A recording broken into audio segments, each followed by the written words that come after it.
A while ago, I loved reading poems by Allama Iqbal. I tried making my own poems like his, just for fun.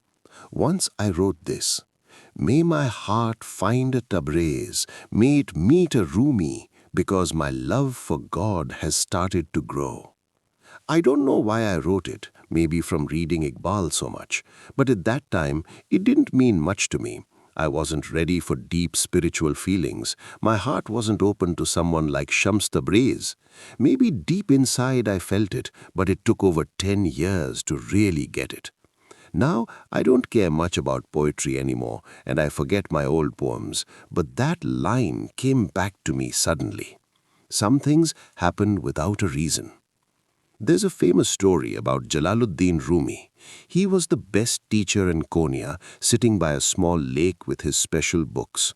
A rough-looking holy man came up, holding a stick, and pointed at the books and asked, "What are these?"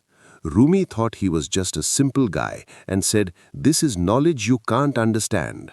The holy man said, "Fine," took the books and threw them in the water. Rumi was upset and said, "What did you do? These books had important knowledge for everyone." Back then, books were written by hand with ink that could wash off. The holy man asked, "Were they valuable?" Rumi said yes. Then he pulled them out, dry and perfect. Rumi was amazed and said, "What is this?" The holy man, who was Shams Tabriz, replied, "This is knowledge you don't understand." He walked away.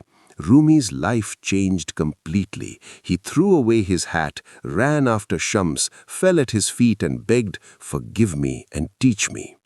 It's true, no one becomes a great wise person like Rumi without learning from someone like Shams. Today, on our show about inner human stories, we start a new series, Masnavi Explained in Urdu. Masnavi is a big poem in Persian by the Sufi poet Jalaluddin Rumi. Allama Iqbal called it the Quran in Persian. Now, Rumi is the most read poet in the US and Canada. In this series, we'll explain Masnavi and tell Rumi's life in a new way. Rumi is special in history, and we'll share different views on him. Most people learn about Rumi from religious teachers or Western books. Religious views can make him seem small, and Western ones change him to fit their ideas, missing the real Rumi. Allama Iqbal helped by making Rumi's ideas for everyone.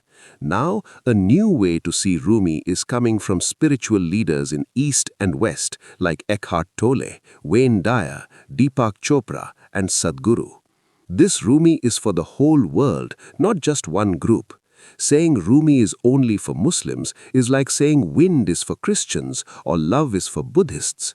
Sunlight, flower smells, and moonlight are for all, and so is Rumi.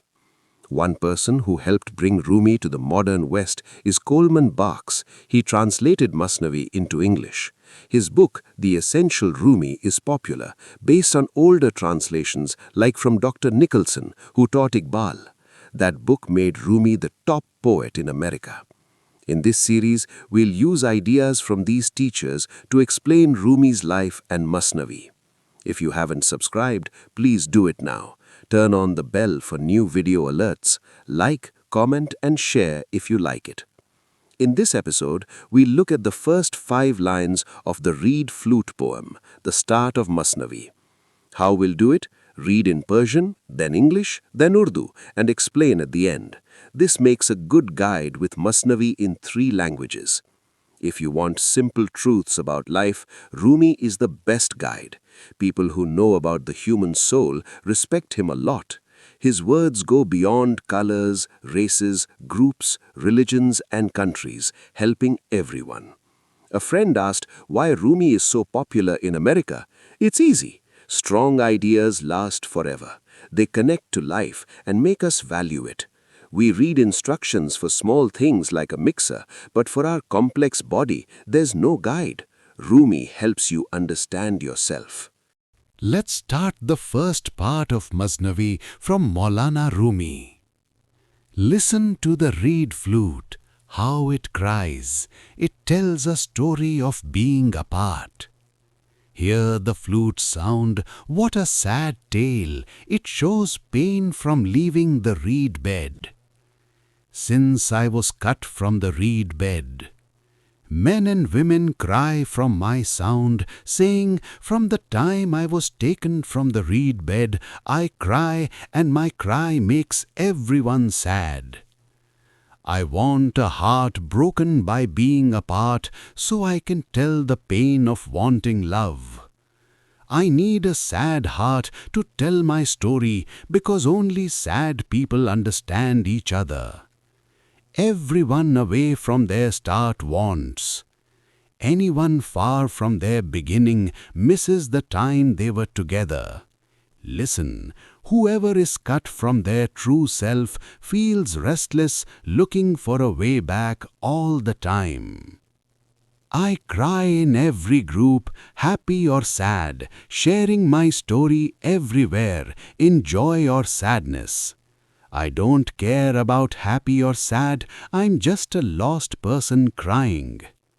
Listen to the flute, what's its story? Pain from leaving the reeds. To understand the true human path, think of a water drop that turns into steam and goes into a cloud. It moves around in the sky without a home, then hides in clouds thinking it's safe, but soon it knows it's not. It falls as rain to the ground. If it lands in a low spot, it thinks that's the end, but no. Through small streams and big rivers, it joins more water, thinking now it's done, but still not. Finally, it reaches the ocean and the trip is over. There it finds out who it really is and that everything led to this. Rumi says, the flute cries because it was taken from the reed bed. This hurt of being away from your true self is what it sings about. Its music touches all people, making them feel sad. The flute's song works on everyone, but it really opens the heart of someone with the same pain, someone who knows they are like the flute, alone and searching for their real home. Rumi adds, the flute cries in every place, sharing its song to find a broken heart.